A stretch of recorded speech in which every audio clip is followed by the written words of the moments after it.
guys, welcome to Boots Magoots, where today we are going to check out this guitar of mine. I could do like one of those surprise unboxing videos, but when you can read the video title, there's not really any point to that, and I'm not a gimmick guy.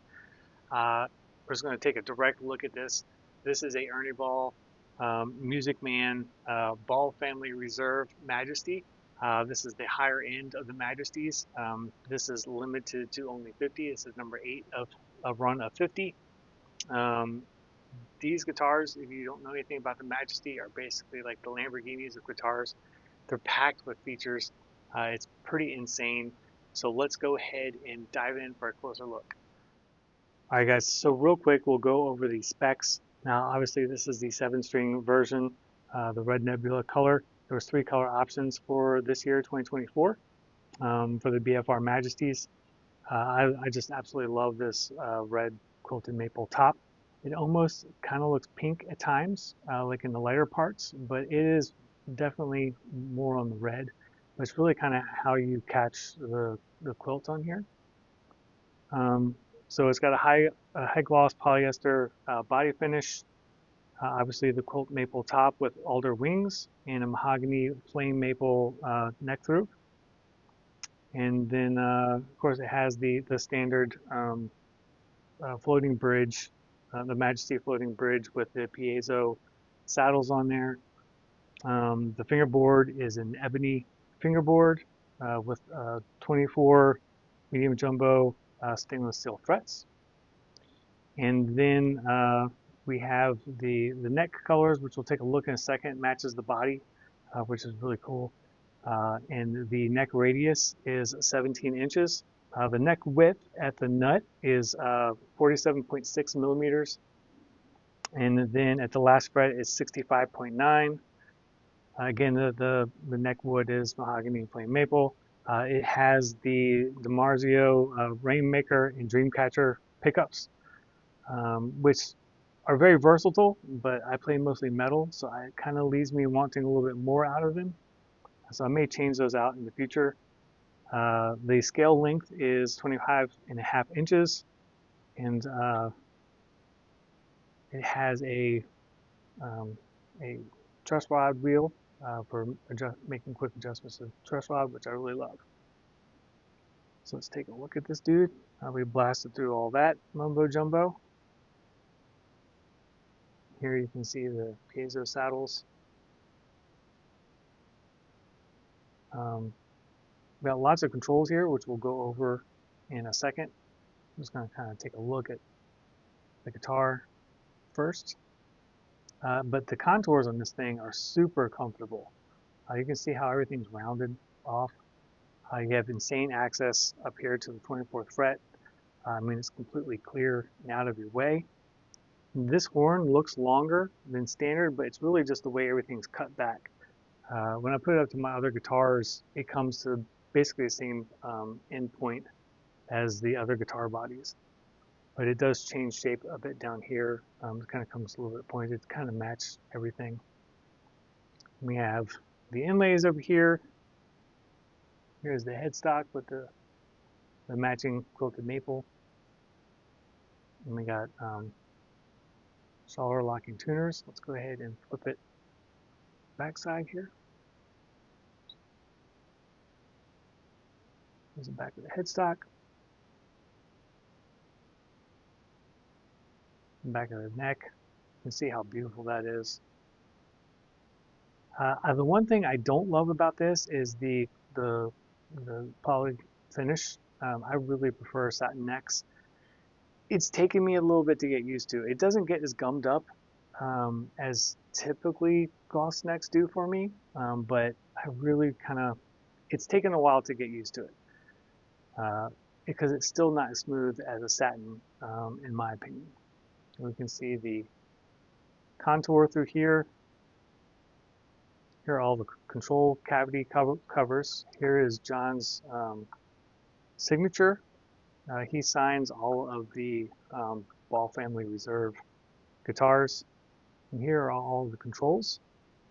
You can do up to a 20 mag boost on here. And then you have your mix between the standard pickups and the piezos. And then you have EQ for the piezos as far as treble and bass.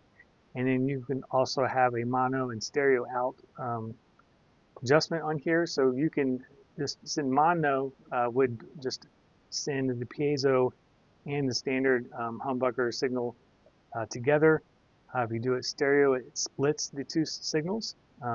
So you have more control over EQing things or going to sending them to different amps, which is nice. It comes with a nice convenient, I can get it open, battery compartment to swap out the batteries. This is 3 AA's for the piezo. Again, the other ones are not active pickups. They're just standard humbuckers, which I prefer. I'm not an active pickup guy. So let's go ahead and take off the back covers and we'll look into the cavities. All right, here is a shot of the control cavities. The routing here is nice and clean, and the finish is good, as what you would expect on this expensive of guitar. And you can see just how involved the circuitry is on this thing.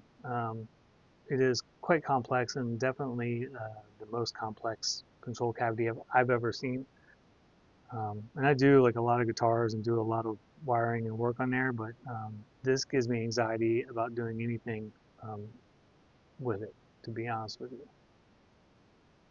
Hopefully a pickup swap will be pretty easy, as these have connectors, the Dreamcatcher and Rainmaker.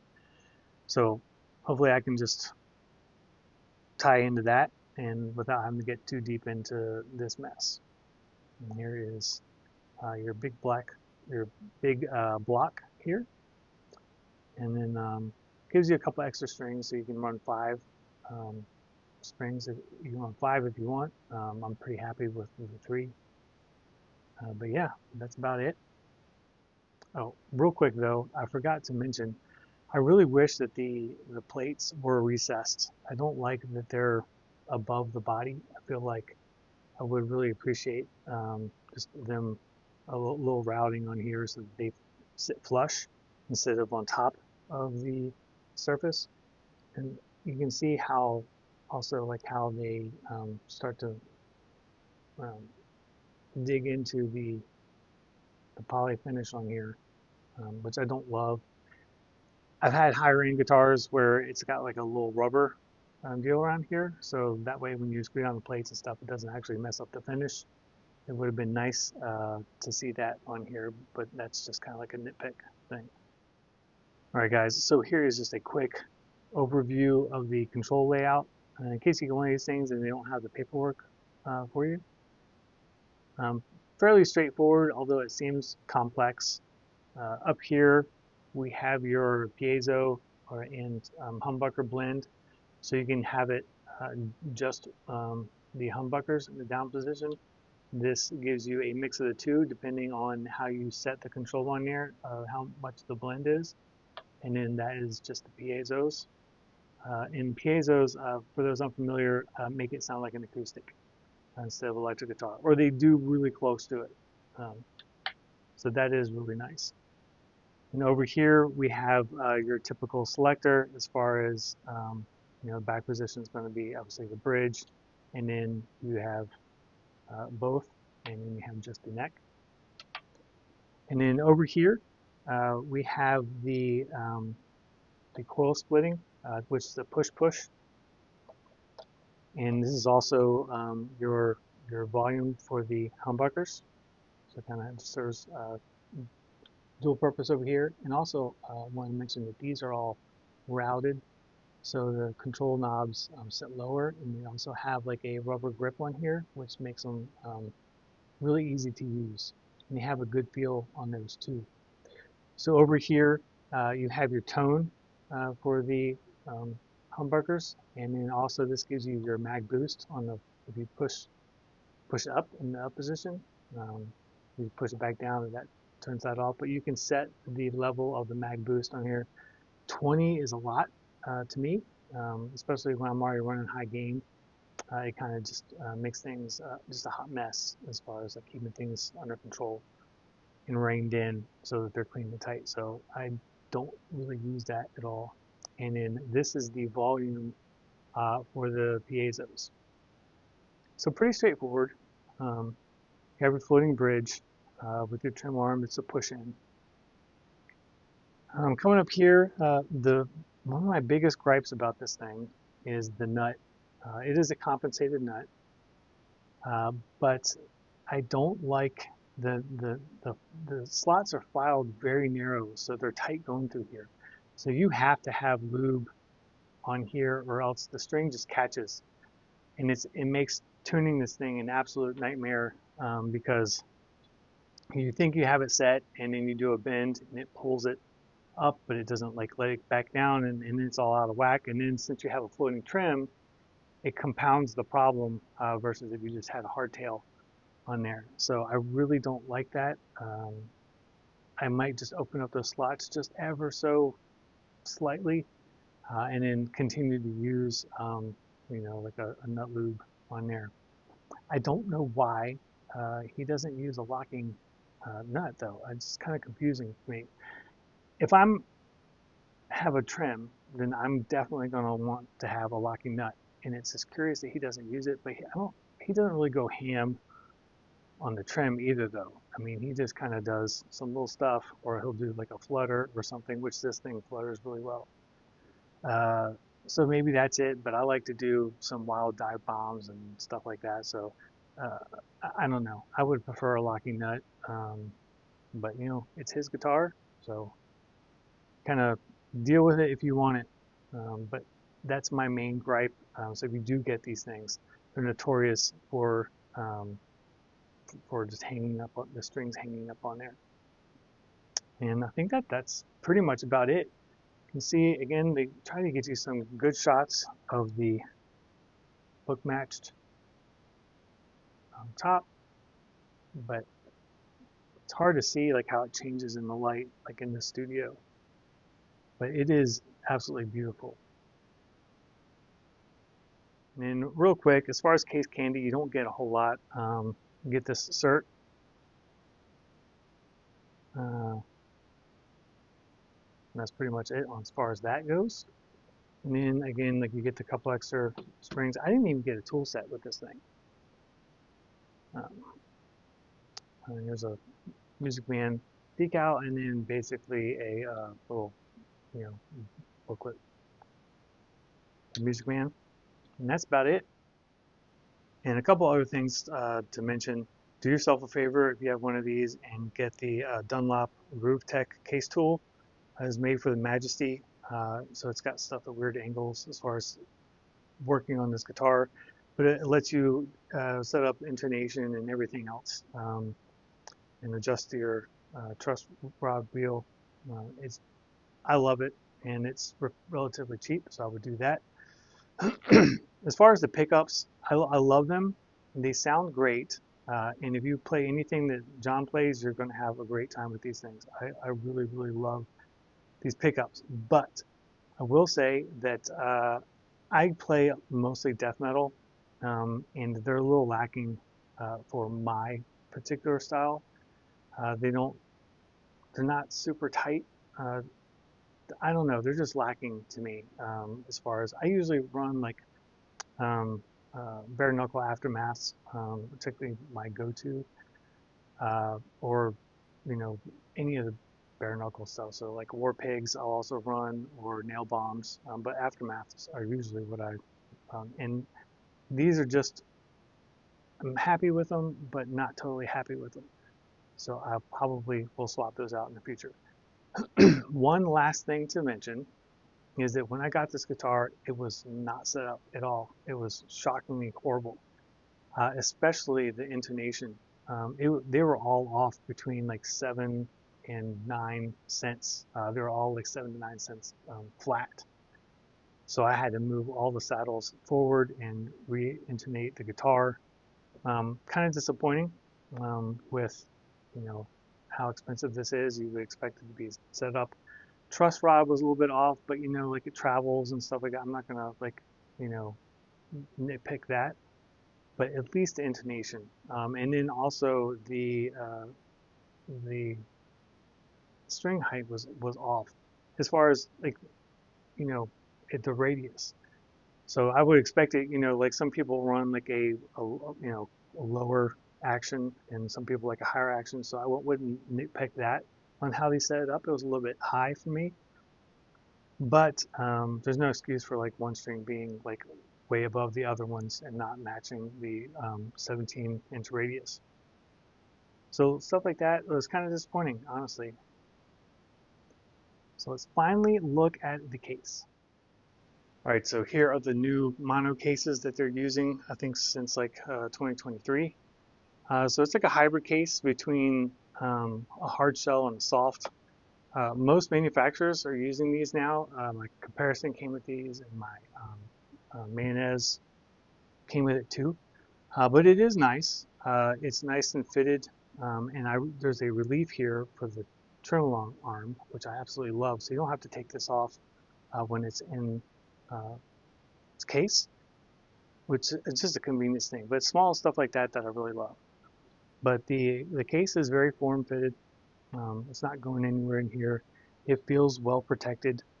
It's got like a dense, I guess it's like a polystyrene material in here, because it's got a little bit of squish to it, but it's relatively firm.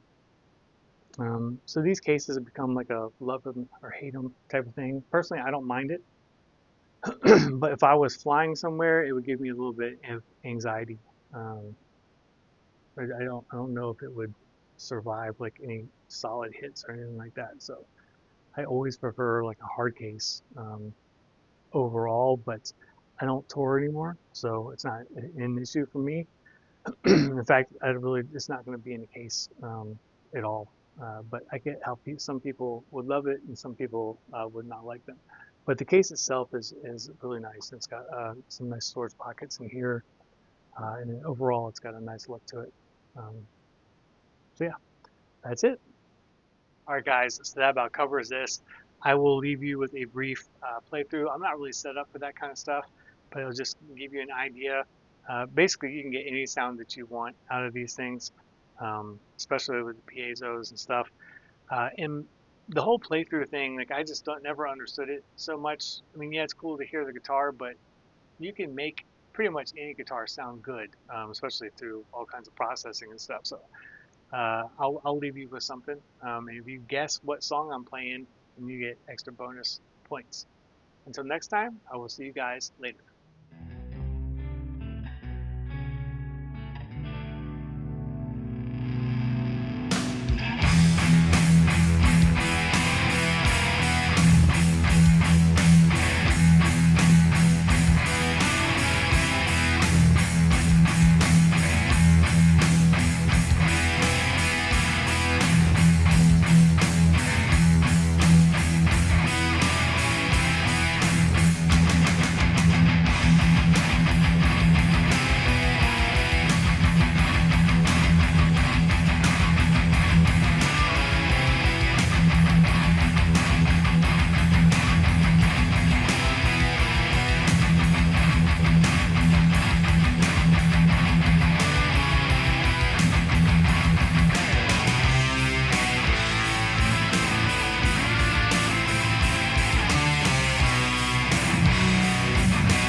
I have made a significant find in the Kandarian ruins, a volume of ancient Sumerian burial practices and funerary incantations.